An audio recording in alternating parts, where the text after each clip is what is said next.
ತುಭ್ಯಂ ಚ ನಾರದ ಭೃಶಂ ಭಗವಾನ್ ವಿವೃದ್ಧಭಾವೇನ ಸಾಧು ಪರಿತುಷ್ಟ ಉವಾಚ ಯೋಗಂ ಜ್ಞಾನಂ ಚ ಭಾಗವತಮಾತ್ಮಸುತತ್ವದೀಪಂ ಯದ್ವಾಸುದೇವಶರಣಾಃ ವಿದುರಂಚ ಸೈವ. ಶ್ರೀ ಗುರುಭ್ಯೋ ನಮಃ.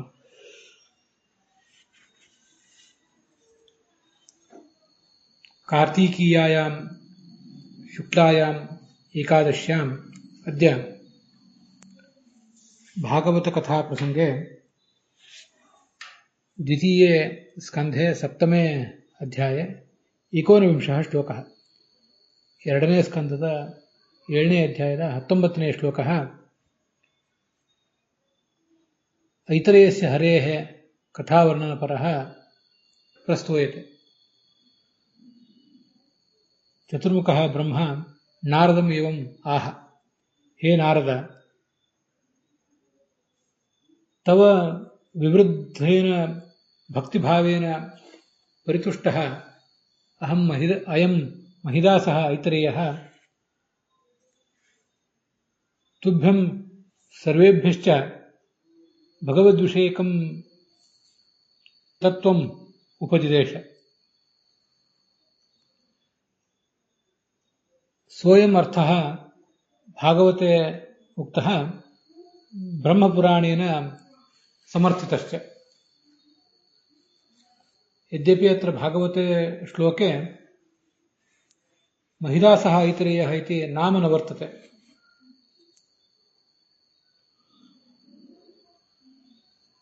ಅತಯೇವ ಅನ್ಯೇ ಸರ್ವೇ ವ್ಯಾಖ್ಯಾತಾರಃ ಅತ್ರ ನೈಕವಿಧೈಃ ಅಪ್ರಮಾಣಕೈಃ ಪ್ರಕಾರಕೈಃ ವರ್ಣನಂ ಇಮಂ ಅವತಾರಮಿಮಂ ವರ್ಣಯಂತಿ.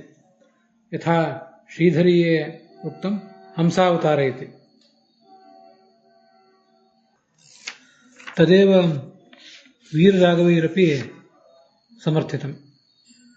ಈಗ ನಾವು ಐತರೇಯ ಅವತಾರದ ಬಗ್ಗೆ ನೋಡೋರಿದ್ದೀವಿ. ಭಾಗವತದ ಈ ಶ್ಲೋಕಗಳು ಬಹಳ ವಿಚಿತ್ರವಾಗಿರ್ತವೆ. ಅವು ಯಾವ ಅರ್ಥವನ್ನು ಹೇಳ್ತವೆ ಅಂತನ್ನೋದು ಸರಿಯಾಗಿ ಗೊತ್ತಾಗೋದಿಲ್ಲ.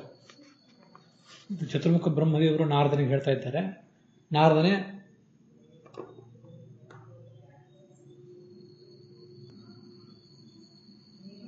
ನಿನ್ನ ಅತಿಶಯವಾದ ಭಕ್ತಿಗೆ ಈ ಭಗವಂತ ಒಲಿದ.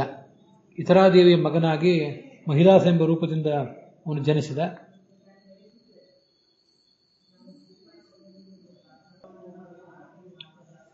ಕರ್ಮವ ಯೋಗವನ್ನು ಉಪದೇಶ ಮಾಡಿದ, ಹಾಗೆ ತತ್ವಜ್ಞಾನವನ್ನು ಉಪದೇಶ ಮಾಡಿದ.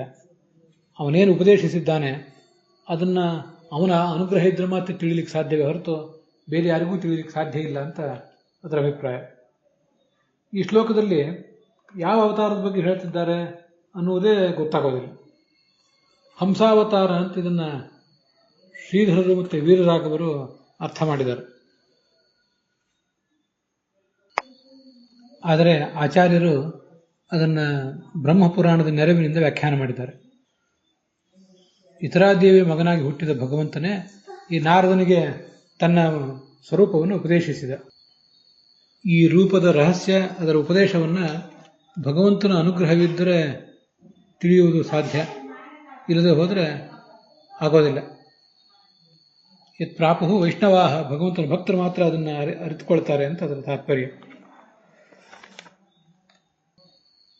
ಅಲ್ಲಿ ಯೋಗ ಮತ್ತು ಜ್ಞಾನ ಅಂತಿದೆ ಶ್ಲೋಕದಲ್ಲಿ. ಆ ಯೋಗ ಮತ್ತು ಜ್ಞಾನ ಅನ್ನೋದಕ್ಕೆ ಕರ್ಮಯೋಗ ಮತ್ತು ಜ್ಞಾನಯೋಗ ಅನ್ನುವ ಅರ್ಥಗಳನ್ನೇ ವಿಜಯಧ್ವಜರು ಬರೆದಿದ್ದಾರೆ.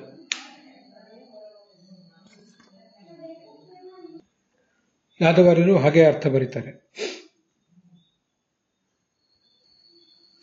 ಇದರ ಮುಂದಿನ ಶ್ಲೋಕದಲ್ಲಿ ರಾಜರಾಜೇಶ್ವರ ಅನ್ನುವ ಅವತಾರದ ಬಗ್ಗೆ ವರ್ಣನೆ ಮಾಡ್ತಾರೆ. ಇಲ್ಲಿಯೂ ಕೂಡ ಭಾಗವತದ ಶ್ಲೋಕವನ್ನು ಗಮನಿಸಿದರೆ ಅದು ಯಾರ ಅವತಾರ ಅಂತ ಗೊತ್ತಾಗೋದಿಲ್ಲ. ಚಕ್ರಂ ಚ ದಿಕ್ಷು ಅವಿಹತಂ ದಶಸು ಸ್ವತೇಜಃ ಮನ್ವಂತರೇಶು ಮನುವಂಶಧರೋ ವಿಭರ್ತಿ ಅಂತ ಆ ಶ್ಲೋಕ. ಈ 14 ಮನ್ವಂತರಗಳೇನಿವೆ ಚತುರ್ಮುಖ ಬ್ರಹ್ಮನ ಹಗಲಿನ ಕಾಲದಲ್ಲಿ ಆಗುವಂಥವು, ಅದರಲ್ಲಿ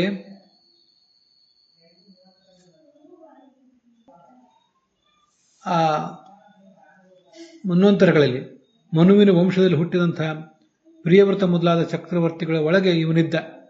ಅವರಿಗೆ ಶಕ್ತಿ ತುಂಬಿದ. ಅವರ ಮೂಲಕ ದುಷ್ಟ ರಾಜರನ್ನೆಲ್ಲರನ್ನೂ ಮಣಿಸಿದ. ಸತ್ಯ ಧರ್ಮಗಳೆಲ್ಲವೂ ಕೂಡ ಪ್ರವರ್ತಿತ ಆಗುವಂತೆ ಮಾಡಿದ. ಮತ್ತೆ ಅವನ ಕೀರ್ತಿಯನ್ನು ಕೂಡ ಹೀಗೆ ಎಲ್ಲರೂ ಕೂಡ ಅರಿತುಕೊಂಡ್ರು. ಅವನು ಚಕ್ರ, ಶಂಖ, ಗದಾ ಮತ್ತು ಅಭಯ ಹಸ್ತಗಳನ್ನು ಧರಿಸಿ ಎಲ್ಲ ಕಡೆನೂ ಸಂಚಾರ ಮಾಡ್ತಾನೆ. ಈ ಶ್ಲೋಕಕ್ಕೂ ಕೂಡ ಭಾಗವತ ತಾತ್ಪರ್ಯ ಇದೆ. ಸತ್ಯ ಸಂಹಿತಾದ ಮಾತನ್ನು ಆಚಾರ್ಯರು ಉದ್ಧರಿಸ್ತಾರೆ.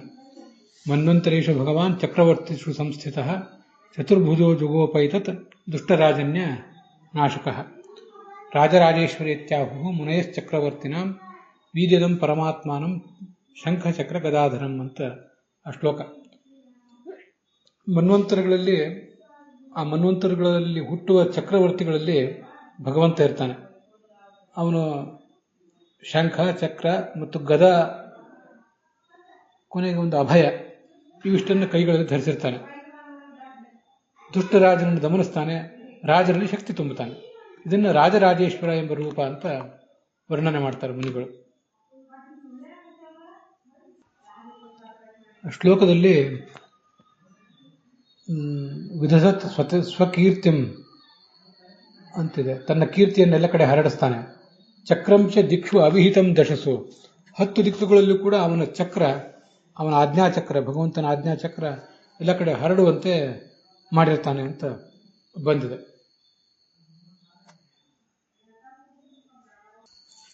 ಭಾಗವತದಲ್ಲಿ ಚಕ್ರ ಅಂತ ಶಬ್ದ ಇದೆಯಲ್ಲ, ಆ ಚಕ್ರ ಅನ್ನೋ ಶಬ್ದಕ್ಕೆ ಚಕ್ರವೆಂಬ ಆಯುಧ ಅಂತ ಅರ್ಥ ಬರೀತಾರೆ ಯಾದವಾರ್ಯರು. ಚಕ್ರ ಅಂದ್ರೆ ಅವನ ಆಜ್ಞಾಚಕ್ರ ಅಂತ ಅರ್ಥ ಬರೀತಾರೆ ವಿಜಯಧ್ವಜರು. ಭಾಗವತದಲ್ಲಿ ಬರೇ ಚಕ್ರ ಅಂತ ಅಷ್ಟು ಮಾತ್ರ ಶಬ್ದ ಇದೆ. ಸ್ವತೇಜ, ಭಗವಂತನ ತೇಜಸ್ಸಿನಿಂದ ತುಂಬಿದ ಆ ಚಕ್ರ, ಅದು ಅವನ ಆಜ್ಞಾಚಕ್ರವೇ ಇರಬಹುದು, ಚಕ್ರವೆಂಬ ಆಯುಧವೇ ಇರಬಹುದು. 10 ದಿಕ್ಕುಗಳಲ್ಲಿ ಅದಕ್ಕೆ ಎಲ್ಲೂ ತಡೆ ಇಲ್ಲ. ಆ ವಿಷಯ ಅಂತೂ ಸರಿ. ಈ ಸ್ವತೇಜ ಅಂತ ಏನಿದೆಯಲ್ಲ, ಸ್ವತೇಜ ಅನ್ನೋದು ಆ ಚಕ್ರಕ್ಕೆ ವಿಶೇಷಣ. ತನ್ನ ತೇಜಸ್ಸಿನಿಂದ ತುಂಬಿದ ಚಕ್ರ ಅಂತ ಅದರ ತಾತ್ಪರ್ಯ. ಯಾದವಾರ್ಯರಿಗೂ ಕೂಡ ಆ ಚಕ್ರ ಅಂದ್ರೆ ಆಜ್ಞಾಚಕ್ರ, ಅವನ ಆಜ್ಞೆಯ ಒಂದು ವ್ಯಾಪ್ತಿ ಅನ್ನೋ ಅರ್ಥ ಅನಭಿಪ್ರೇತ ಏನಲ್ಲ, ಅದನ್ನೂ ಹೇಳ್ತಾರೆ.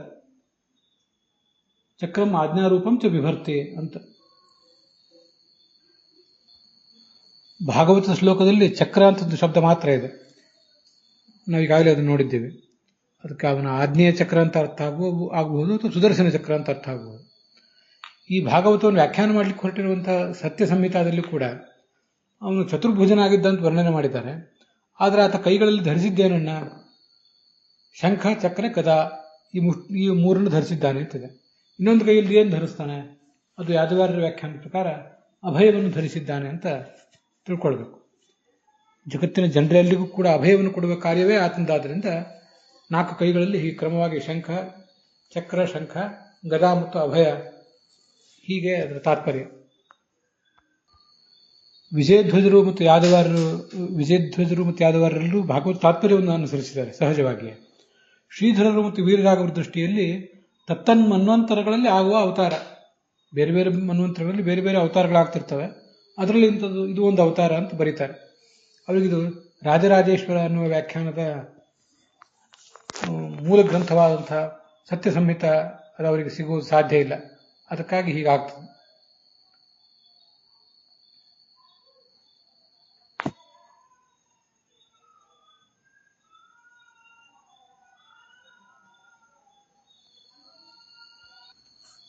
ಉಷತಿ ಅಂತ ಶಬ್ದ ಇದೆ ಶ್ಲೋಕದಲ್ಲಿ. ಅಲ್ಲೂ ಕೂಡ ವೀರರಾಘವರು ಮತ್ತು ಶ್ರೀಧರರು ಅದನ್ನ ಕಮನೀಯವಾದದ್ದು, ಎಲ್ಲರಿಂದಲೂ ಕೂಡ ಬಯಸಲ್ಪಟ್ಟದ್ದು, ಭಗವಂತನ ಕೀರ್ತಿಯನ್ನು ಕೇಳಬೇಕು ಅಂತೆಲ್ಲರೂ ಬಯಸ್ತಾರೆ. ಆ ಅರ್ಥದಲ್ಲಿ ಕಮನೀಯ ಅನ್ನೋ ಅರ್ಥವನ್ನು ಅವರು ಹೇಳಿದ್ದಾರೆ. ವಿಜಯಧ್ವಜರು ಅದೇ ಮಾರ್ಗವನ್ನು ಅನುಸರಿಸ್ತಾರೆ. ಆದರೆ ಯಾದವಾರ್ಯರು ಮಾತ್ರ ಅದನ್ನು ನಿರ್ಮಲವಾದದ್ದು ಅಂತ ಅರ್ಥ ಬರೀತಾರೆ. ವಾಚೋ ಬಭೂಭು ಉಷತೀ ಶ್ವಸತೋತ್ಸನಸ್ಥಃ ಅಂತ ಹಿಂದೆ ಒಂದು ಶ್ಲೋಕ ಬಂದಿದೆ ಹಯಗ್ರೀವ ಅವತಾರದ ವರ್ಣನ ಪ್ರಸಂಗದಲ್ಲಿ.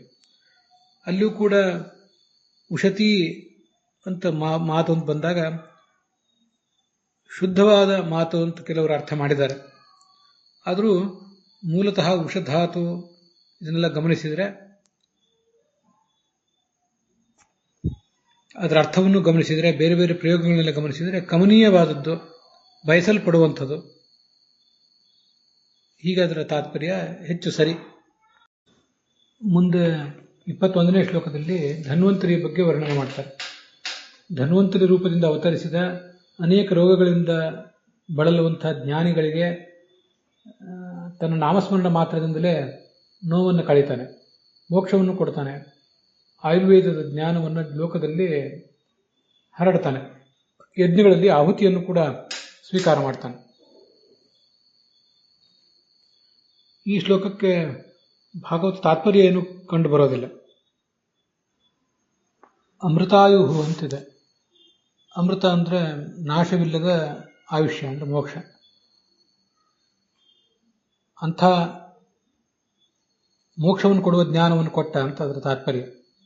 ಮತ್ತೆ ಅಲ್ಲಿ ಯಜ್ಞದ ಭಾಗವನ್ನು ಪಡ್ಕೊಂಡ ಅಂತ ಹೀಗೆ ವರ್ಣನೆ ಇದೆ. ಧನ್ವಂತರಿ ಹೋಮ ಮೊದಲಾದ ಹೋಮಗಳಲ್ಲಿ ಆತನನ್ನು ವಿಶೇಷವಾಗಿ ಅಪಾಮಾರ್ಗದ ಸಮಿತಿಗಳಿಂದ, ಉತ್ತರಾಣಿ ಗಿಡದ ಸಮಿತಿಗಳಿಂದ ಆ ಭಗವಂತನ ಕುರಿತು ಹೋಮ ಮಾಡುವುದು ಕಂಡುಬಂದಿದೆ. ಇದಲ್ಲದೆ ಈ ಋಗ್ವೇದದ ಬಲಿಹರಣದಲ್ಲಿ ಆ ಧನ್ವಂತರಿಗೊಂದು ಆಹುತಿ ಕಂಡು ಬರ್ತದೆ. ಇದನ್ನು ನಾವು ತಿಳ್ಕೊಳ್ಬಹುದು. ದಿವೋದಾಸ ಅಂತ ಧನ್ವಂತರಿ ಅಂತ ಒಬ್ಬ ರಾಜ ಇದ್ದ, ಕಾಶಿ ರಾಜ. ಅವನೇ ಈ ಧನ್ವಂತರಿ ಅಂತ ಕೆಲವು ಕಡೆ ಕೇಳಿ ಬರ್ತದೆ. ಅಂತೂ ನಮ್ಮ ವಿದ್ವಾಂಸರಲ್ಲೇ ಆ ದಿವೋದಾಸ ಎಂಬ ರಾಜ ಬೇರೆ, ಧನ್ವಂತರಿ ರಾಜ ಬೇರೆ ಅಂತ ಒಂದು ಪಕ್ಷ ಇದೆ. ದಿವೋದಾಸ ರಾಜನೇ ಧನ್ವಂತರಿ ಅಂತ ಇನ್ನೊಂದು ಪಕ್ಷವೂ ಕೂಡ ಹೀಗೆ ಕೇಳಿ ಬರ್ತದೆ. ಆದರೂ ಸದ್ಯ ಈಗ ನಾನು ಮಾಡಿರುವ ಅಧ್ಯಯನದ ಹಿನ್ನೆಲೆಯಲ್ಲಿ ಧನ್ವಂತರಿ ಅಂದರೆ ಅದು ಕ್ಷೀರಸಾಗರದಲ್ಲಿ ಅವತೀರ್ಣವಾದ ರೂಪ. ದಿವೋದಾಸ ಅನ್ನುವನು ಕಾಶಿಯಲ್ಲಿ ಹುಟ್ಟಿದ ಒಬ್ಬ ಬೇರೆ ಚಕ್ರವರ್ತಿ ಅಂತ ಹೀಗೆ ಇಟ್ಕೊಳ್ಳೋದೇ ಯೋಗ್ಯ. ಈ ದಿವೋದಾಸ ಕಾಶಿರಾಜ ಭಗವಂತನ ಅವತಾರ ಏನಲ್ಲ, ಭಗವಂತನ ವಿಶೇಷ ಸನ್ನಿಧಾನ ಇದ್ದಿರಬಹುದು. ಇಷ್ಟು ನನಗೆ ಈಗ ಕಂಡು ಬಂದಿದೆ. ಮುಂದೆ ಮತ್ತಷ್ಟು ವಿಷಯಗಳನ್ನು ಅದ್ರ ಬಗ್ಗೆ ಹೇಳುವ ಪ್ರಯತ್ನ ಮಾಡ್ತೇನೆ. ಮುಂದೆ ಪರಶುರಾಮ ಅವತಾರದ ವರ್ಣನೆ ಇದೆ. ರಾಜರೆಲ್ಲ ಶಾಸ್ತ್ರವನ್ನು, ಜ್ಞಾನಿಗಳನ್ನು ದ್ವೇಷಿಸಿ ಅಧರ್ಮ ಮಾರ್ಗದಲ್ಲಿ ಹಿಡಿದು ನರಕ ಭಾಗಿಗಳಾಗ್ತಾರೆ. ಅವ್ರು ಮಾಡಿದ ದುಷ್ಕರ್ಮವೇ ಅವರನ್ನು ಈಗಾಗಲೇ ಅಧಃಪತನಕ್ಕೆ ಗುರಿ ಮಾಡಿತ್ತು. ಆ ಸಂದರ್ಭದಲ್ಲಿ ಪರಶುರಾಮ 21 ಬಾರಿ ಎಲ್ಲ ಕಡೆ ಸಂಚಾರ ಮಾಡಿ ಅವರನ್ನು ಕೂಡ ತನ್ನ ಕೊಡಲಿಯಿಂದ ಕತ್ತರಿಸಿ ಈ ಜಗತ್ತಿನ ಉಪಟಳವನ್ನು ಪರಿಹರಿಸಿದೆ. ಈ ಪರಶುರಾಮನ ರೂಪ ಅನ್ನೋದು ಸರ್ವ ದೋಷಗಳನ್ನು ಪರಿಹಾರ ಮಾಡುವಂಥದ್ದು. ಬೃಹದಾರಣ್ಯಕ ಭಾಷ್ಯದಲ್ಲಿ ಹೇಳಿದಂತೆ ಸಂಹರ್ತ ಸರ್ವದೋಷಾಣ, ನಮ್ಮ ದಾನ ಸ್ವೀಕಾರದಿಂದ ಬರುವ ದೋಷಗಳನ್ನು ಪರಿಹಾರ ಮಾಡುವಂಥದ್ದು. ಅಗ್ನಿಸ್ಥಳದ ಅಗ್ನಿ ಅಂತರ್ಗತ ಪರಶುರಾಮ. ಭಾಗವತ ತಾತ್ಪರ್ಯ ಹೇಳುವಂತೆ ಜ್ಞಾನಾದಿ ದಾಯಕ ಜಾಮದಗ್ನಾದಿ ರೂಪವಾನ್ ಅಂತ ಪರಶುರಾಮ ರೂಪದಿಂದ ಜ್ಞಾನವನ್ನು ಕೊಡ್ತಾನೆ.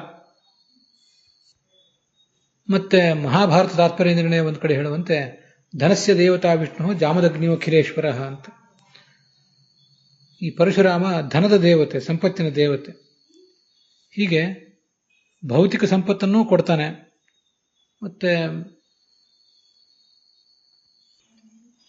ಜ್ಞಾನದಾಯಕ, ನಮ್ಮೆಲ್ಲ ದೋಷಗಳನ್ನು ಕೂಡ ಪರಿಹಾರ ಮಾಡುವಂತಹ ರೂಪ ಅದು.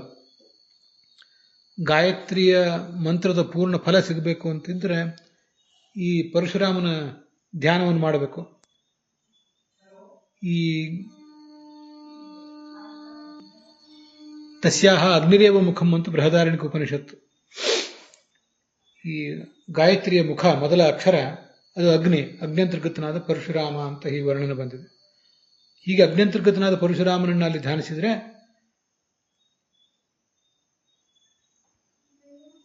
ಗಾಯತ್ರ್ಯಾಸ್ತು ಪರಿಜ್ಞಾನಂ ಜ್ಞಾನೇ ಮುಖಗತೆ ಹರವು ಸಫಲಂ ಭವೇತ್ ಅನ್ಯಥಾತು ನ ಸಮ್ಯಕ್ ಫಲದಾಯಕಂ ಅಂತ ಭಾಷ್ಯದಲ್ಲಿ ಬಂದಿದೆ. ಗಾಯತ್ರಿ ಜಪವನ್ನು ಪಠಿಸುವವರಿಗೆ, ಅರ್ಥಾನುಸಂಧಾನ ಮಾಡುವವರಿಗೆ ಪರಶುರಾಮ ರೂಪದ ಒಂದು ಅನುಸಂಧಾನ ಇರಬೇಕು. ಹಾಗಿದ್ರೆ ಅವರು ಮಾಡಿದ ಜಪ, ಅರ್ಥಾನುಸಂಧಾನ ಎಲ್ಲವೂ ಕೂಡ ಸಫಲ ಆಗ್ತದೆ. ಇಲ್ಲದೆ ಹೋದರೆ ಸಫಲ ಆಗೋದಿಲ್ಲ ಅಂತ ಅದನ್ನು ಬೃಹದಾರಣ್ಯಕ ಎಚ್ಚರಿಸಿದೆ. ಹೀಗೆ ತ ಎಂಬ ಅಕ್ಷರದಿಂದ ಆ ಪರಶುರಾಮ ರೂಪ ವಾಚ್ಯ ಅಂತ ನಾವು ತಿಳ್ಕೊಳ್ಬೇಕು.